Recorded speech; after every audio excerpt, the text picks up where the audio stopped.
After taking the measurements across here, 55 inches, and double checking across here, we've matched those 55 inches.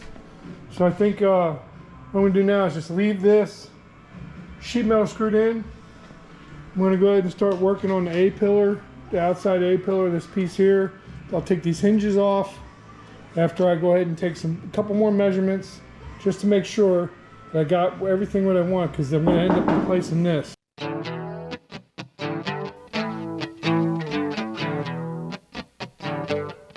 coming. Hey!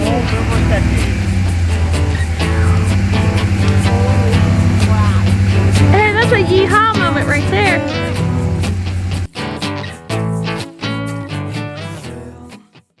Welcome back to PQ Speed Shop. So I wanted to go ahead and show you what we've been up to, because we've been doing a bunch of things since the last time we were on. So let me turn the camera around. Alright, so I got a few parts just fit on here, barely. We got our floor pan prepped as far as the holes, but I still have to weld through primer it and scuff down the rest and do the edges. We got a test fit one more time on the floor after I get these basically they're braces that go from the frame rail to the rocker panel. I got to get those welded in place on both sides, and we're going to fit the floor pan back in, and then we'll be able to mark it off so I know where to drill the holes for the rosette welds there. I've already treated this inside with Pour 15, but I'm probably going to paint some enamel paint down inside. It's what I like to do inside the frame if you've been watching along. I've got the weld through primer along all the edges where the floor is going to meet. I've already test fitted twice, so this will be a third time that I'll be putting it in as a test fit, and that's part of the process. If you haven't done this before, this is the first time I've ever had a car blown apart this far, and if you've been following me along, you know I've replaced just damn near everything on this car. Some of the parts I'm waiting for, because I've got this piece fitted in here. It fits in kind of nice. I mean, I got a little bit of a gap there. That's all right. We'll be able to fill that in for some weld. There's some rust underneath here that I need to treat, and I'm waiting for, this is what I had. When I was collecting parts for this over the last few years, I picked this piece up.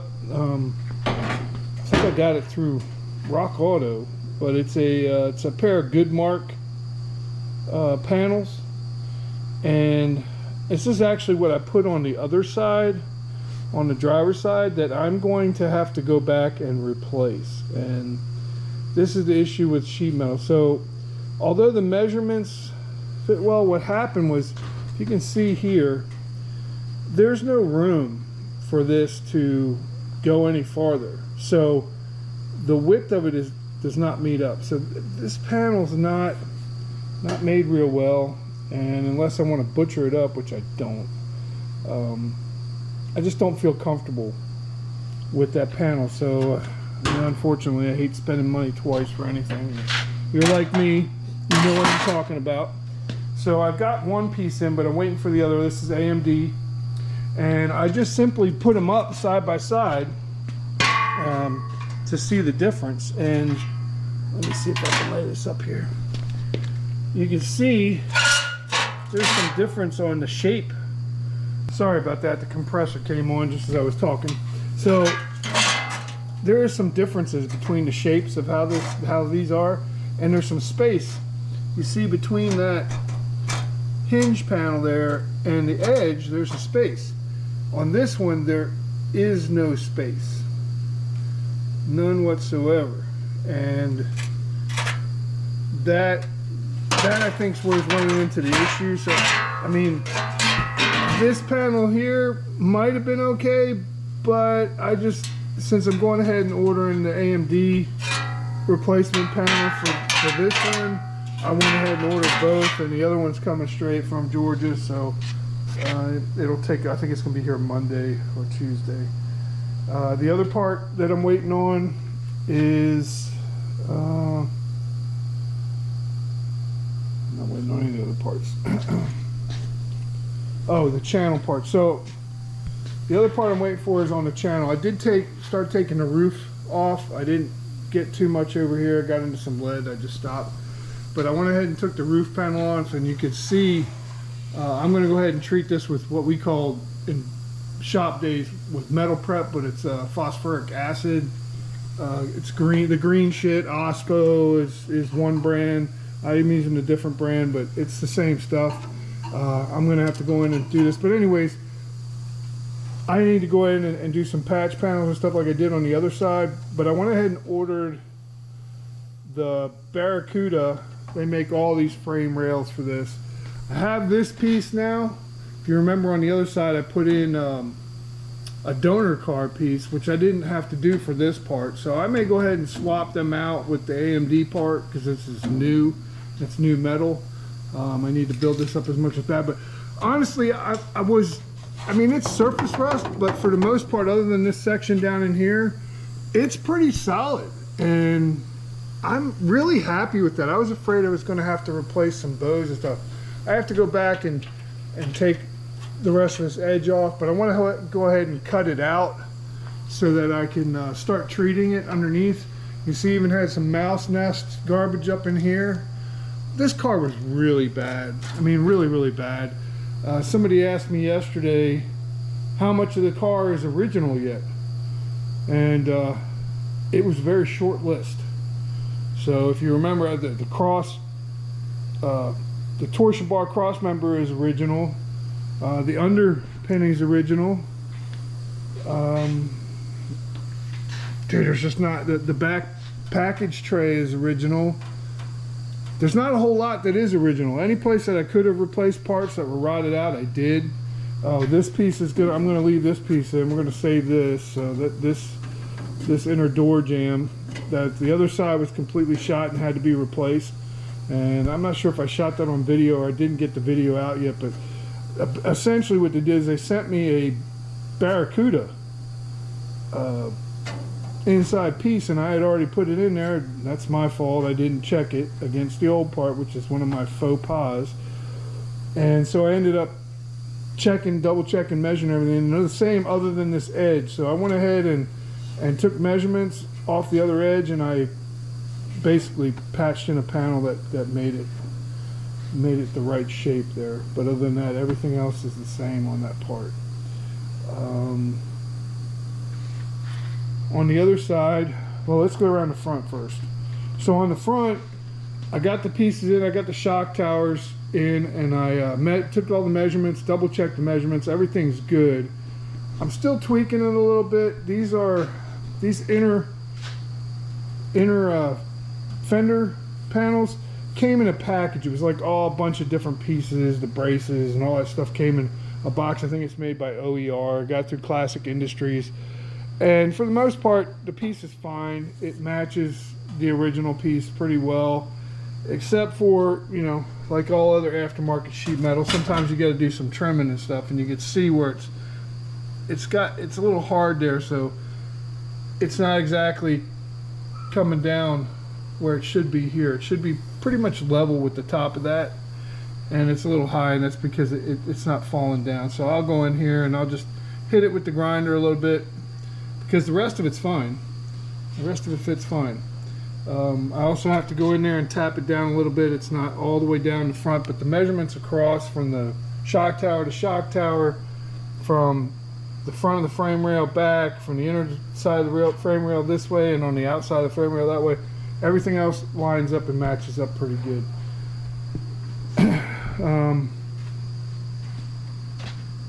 Yeah, on this side here, this is the side, when I got all this done back here and I fit the quarter back there, I went ahead and put the door on. And I put the door for the 70, which I'm not going to end up using. I got a couple really sweet original 70 Challenger doors with the glass and the tracks and everything in it.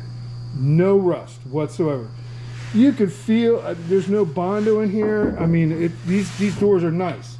And I just don't want to blow them apart, take all the glass out, if somebody can use these, because these doors are like ready to hang. Original color on the inside of these was orange. There's the serial number for or the VIN number for the car if anybody's interested. But this is a 70 Challenger doors. They've got everything in there.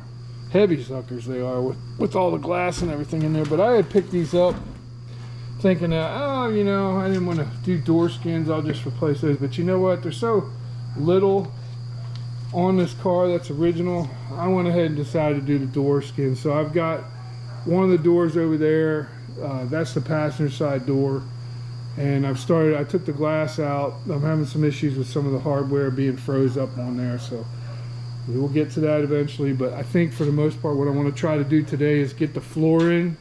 I've got a few more places to touch up on here. I've got a few spots when I took the floor, the old floor out, that I tore the inner rocker, so I need to just tack that up with a little bit of weld.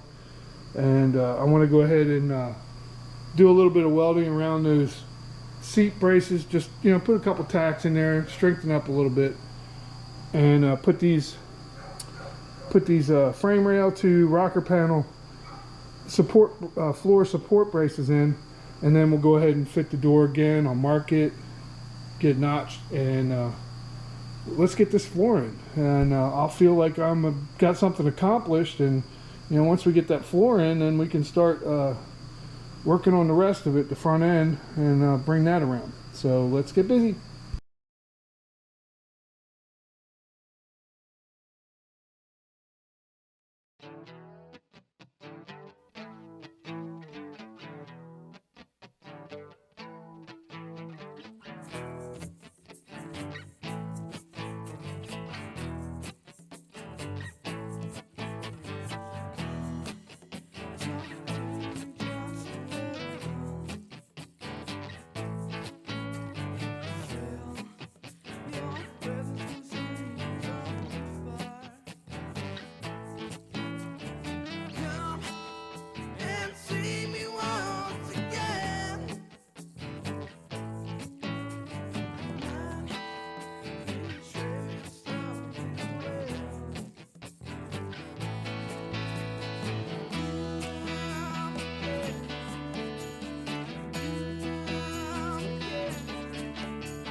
where my body used to